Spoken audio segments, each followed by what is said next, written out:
Ce matin, le capteur dit que tout va bien.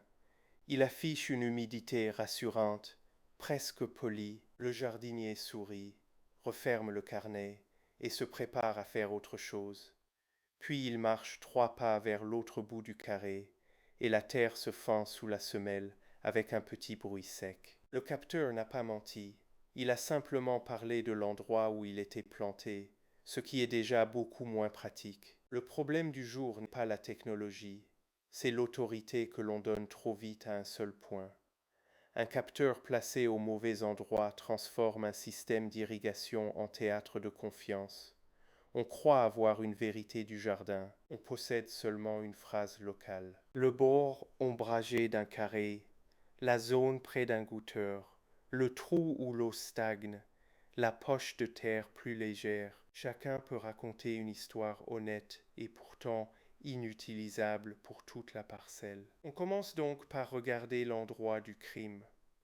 Le capteur a été planté près du passage, là où le paillage est plus épais, parce que les mains y déposent toujours les restes. Il est aussi proche d'un goutteur. Ce n'est pas absurde, mais ce n'est pas représentatif. Il mesure le confort d'un petit quartier privilégié, pendant que le reste du carré paye le loyer en silence. Le bon test demande de ralentir. On fait 3 petits trous avec un plantoir, un près du capteur, un au centre de la zone, un au bord le plus exposé au soleil. On ne transforme pas le jardin en chantier archéologique, on regarde simplement la profondeur. La surface peut être humide après une pluie fine ou une séance courte. Les racines, elles, vivent plus bas. Si la zone utile reste sèche, le chiffre de surface ne doit pas commander la journée. Le mot anti-retour tuyau d'arrosage apparaît ici comme une frontière de maintenance, pas comme une promesse commerciale. Dès qu'un système d'eau reste raccordé, les questions de sécurité du réseau, de clapet, de raccordement et de règles locales méritent d'être vérifiées. Mais cette discussion ne prouve rien sur un capteur ni sur un programmateur précis. Elle rappelle seulement qu'un jardin connecté touche toujours à de l'eau réelle avec de vraies conséquences. En arrière-plan, on voit le CZ9800 parce que ces faits vérifiés permettent de parler d'un modèle à 4 zones avec passerelle intérieure 2,4 GHz et liaison RF ou sub-GHz vers le programmateur extérieur. Les étapes connues parlent de brancher le hub intérieur, associer l'application au Wi-Fi 2,4 GHz, insérer les piles, fixer le timer au robinet, connecter par RF et configurer les zones. Cela ne veut pas dire qu'un capteur d'humidité est inclus. Cette distinction évite une grande bêtise. Confondre un écosystème d'arrosage connecté avec une preuve de diagnostic automatique. Un programmateur peut organiser des zones, un capteur peut donner une mesure. Le jardinier doit encore décider si cette mesure représente quelque chose. Le sol n'est pas un tableur. Il a des poches de compost, des racines, des pierres, des vers, des trous d'anciens piquets, et cette faculté désagréable de ne pas être homogène pour nous faire plaisir. On déplace donc le capteur de test, pas au hasard, pas au centre géométrique seulement, mais dans une zone qui ressemble vraiment au problème. Même soleil, même paillage, même profondeur de racines, même ligne d'arrosage. On l'enterre à une profondeur cohérente avec la culture observée. Une salade n'explore pas comme une tomate. Un fraisier n'écoute pas le même étage du sol qu'une jeune courge. Le capteur doit parler la langue des racines concernées. Ensuite, on ne lui obéit pas tout de suite. On compare. Lecture du capteur, couleur de la terre, poids du paillage, état des feuilles au matin, humidité au doigt et historique de la veille. Une mesure seule peut déclencher une panique ou une paresse. 3 indices qui racontent la même chose commencent à devenir une décision. Le jardin aime les témoins multiples. Les récupérateurs d'eau de pluie entrent dans la conversation parce qu'une eau stockée, une pente légère ou une pression différente peuvent changer la manière dont l'eau arrive. Mais là encore, on reste prudent.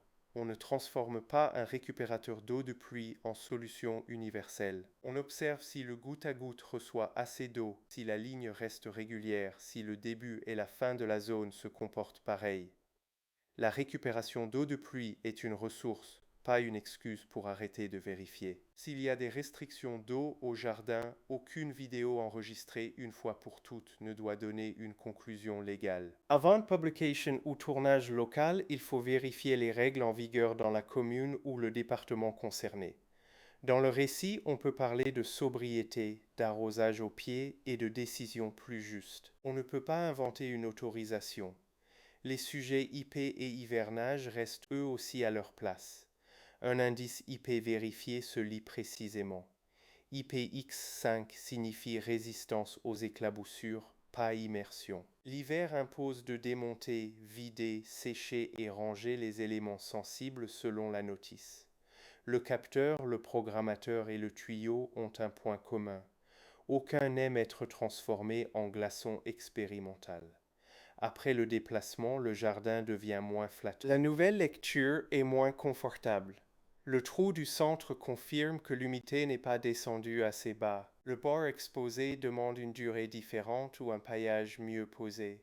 Le premier capteur n'était pas un menteur, c'était un témoin mal choisi. On ajoute alors un contrôle du matin, parce que le matin retire beaucoup d'excuses aux jardiniers. La plante n'est pas encore écrasée par la chaleur, le sol n'a pas été maquillé par une ombre passage, et l'eau de la veille a eu le temps de dire où elle est vraiment allée. Pour le capteur placé au mauvais endroit, ce contrôle devient une scène simple, regarder, toucher, soulever si c'est un pot. Puis seulement après parler de anti-retour tuyau d'arrosage. Le mot-clé sert au public, pas à commander le terrain. Dans le carnet, on trace 3 colonnes, signe visible, preuve dans le sol, décision. Sous signe visible, on note ce qui attire l'œil. Sous preuve, on met ce qui résiste à la vérification. Poids, profondeur humide, goûteur actif. Raccord sec, fruit propre ou ligne qui va jusqu'au bout. Sous décision, on écrit une action que quelqu'un d'autre pourrait refaire sans deviner. Cette petite bureaucratie de terre transforme un point n'est pas le jardin en règle utilisable. La famille sert ensuite de test de traduction. Si l'explication demande 5 minutes et beaucoup de gestes vagues, le plan n'est pas assez clair. Il faut pouvoir dire « cette zone passe avant celle-ci, cette ligne ne doit pas être ouverte avec l'autre, cette trace humide est normale, celle-là ne l'est pas ». Le produit site, Generic Sensor plus Product, reste dans le rôle déjà défini pour l'épisode, avec ses limites de preuve clairement gardies. Le jardin accepte les outils, mais il récompense surtout les consignes que l'on peut suivre avec des mains sales. Un deuxième passage se fait plus tard, quand l'effet de nouveauté a disparu. C'est souvent là que les erreurs deviennent visibles. Une ligne qui semblait correcte laisse un bout sec. Une durée qui paraissait prudente mouille seulement la surface. Une zone que l'on croyait fragile tient mieux que prévu. Le jardinier barre une hypothèse, en garde une autre, et apprend à ne pas confondre le borement souvent avec une conclusion définitive. Les limites techniques sont volontairement répétées, non pour faire peur, mais pour protéger le récit. Le coup de bélier reste un sujet de plomberie, l'anti-retour reste une question de sécurité du ressaut et de règles locales. L'indice IP se lit avec précision, sans transformer les éclaboussures en immersion. L'hivernage veut dire démonter, vider, sécher et ranger. Ces phrases encadrent lire à la profondeur des racines sans l'utiliser comme argument de vente. La dernière note concerne l'eau invisible. Celle qui compte vraiment n'est pas toujours celle que l'image montre. Elle est dans le poids retrouve, dans la tranche de sol plus sombre, dans le fruit qui reste propre, dans le bout de ligne, enfin humide, ou dans l'absence d'une flaque près du raccord. Quand cette preuve invisible apparaît, le planning devient moins brillant et beaucoup plus fiable.